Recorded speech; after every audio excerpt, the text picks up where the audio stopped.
Hi everybody, Cynthia here. I'm back with another Pinterest inspired collaboration project I do with my friend Misha at Scraps&Things1. Hi Misha. And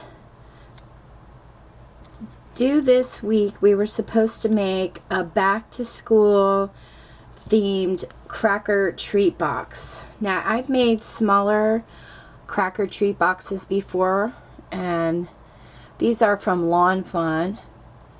These are the ones that inspired us. Thought they were really cute.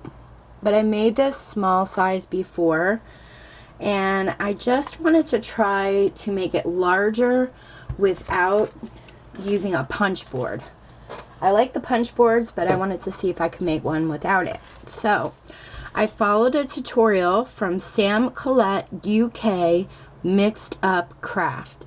It's called Large Cracker Box, I think.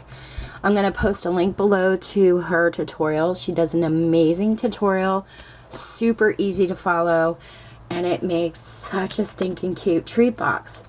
Actually, it's large. You could actually use it as a big gift box under the tree, but I wanted to make a large one, and I created it for back to school, and I'm going to put a gift inside. I'm not sure what yet, but the stamp set that I used on my treat box is this cute little Darcy's Heart and Home stamp set, and this one's called Best Teacher.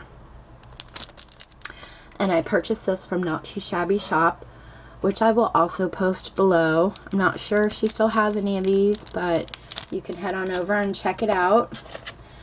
And anyway, this is how my very large cracker gift box turned out.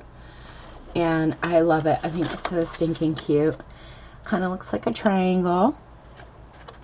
And I just used some letter paper I had in my stash, so I'm not sure where that came from, because I have a lot of single sheets.